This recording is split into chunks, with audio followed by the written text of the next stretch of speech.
If you look around your town, there is a good chance that you will see a World War I memorial. It will have the names of men and women who died while serving in the United States military during the war. World War I was fought because countries were battling over which country should rule Europe. The fighting began in 1914, but by 1917, the European countries were so exhausted that no one had the strength to win the war. So, in 1917, the United States decided to join the European democracies and sent an army of doughboys to France to help win the war. Some of these doughboys were from Alabama. Who were the Alabama doughboys? American soldiers in World War I were nicknamed doughboys. No one really knows for sure where that name came from. About 86,000 Alabamians were doughboys. Many of them would travel through this train station in Montgomery on their way to serve in the military during the war. The Army built Camp McClellan and Camp Sheridan near Montgomery to train the new soldiers. These forts closed in the 1990s, but led the way for new bases in Alabama, like Maxwell Air Force Base. Airmen and women are from all over the country. But the Alabama doughboys from World War I all served together in the same unit. The doughboys were neighbors. This World War I memorial in Eufaula is topped with a statue of a doughboy. You can see what their uniforms look like. Below the statue are the names of the people of Eufaula that died while serving in the military during World War I. One of the soldiers is Sergeant Robert Brannan. He, like many of the men listed here, served together in the 4th Alabama Infantry Regiment until its name was changed in World War I to the 167th United States Infantry Regiment. Even though the name was changed, Sergeant Brannan and all the soldiers in this unit were from Alabama. The 167th was joined with other regiments from Iowa, Ohio, and New York to form a new, larger unit. Since it was made up of units from all over the country, it was called the 42nd Rainbow Division. The division, including the Alabamians, were sent to France to fight in the war. They fought so bravely at a place called the Red Cross Farm that a memorial to them stands there today.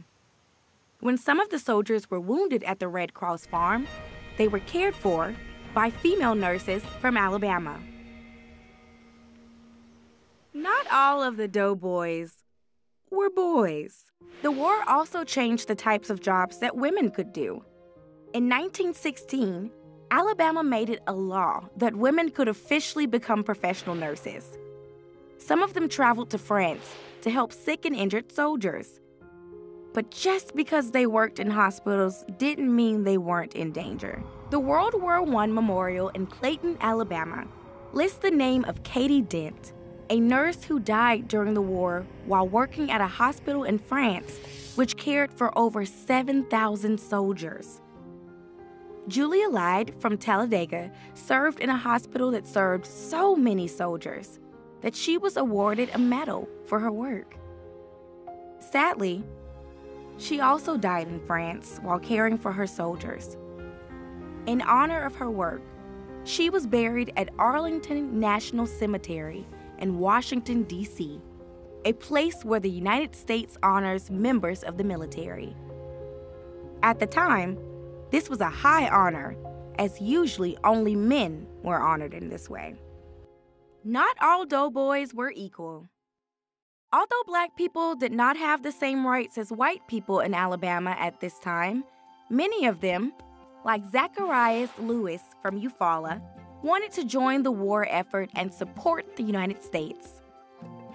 But whether you were a soldier or a nurse, you would have to serve in a unit of only Black people because the Army was segregated.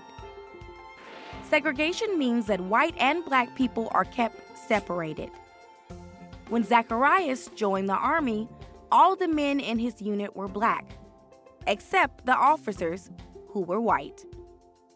Officers are the people who give all the orders in the army. Although some black soldiers were sent to fight in Europe, most of them remained in the United States as laborers. Zacharias died from disease while serving as a soldier in Alabama during the war. His name is listed on the Eufaula World War I Memorial. Black nurses faced the same issues.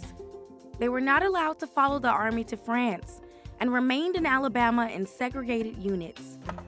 But they helped save many people during the flu pandemic of 1918, especially in rural communities that did not have access to doctors and nurses.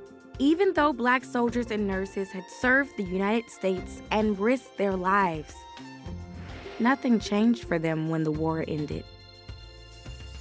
The doughboys and nurses returned to an Alabama that had not changed in many ways.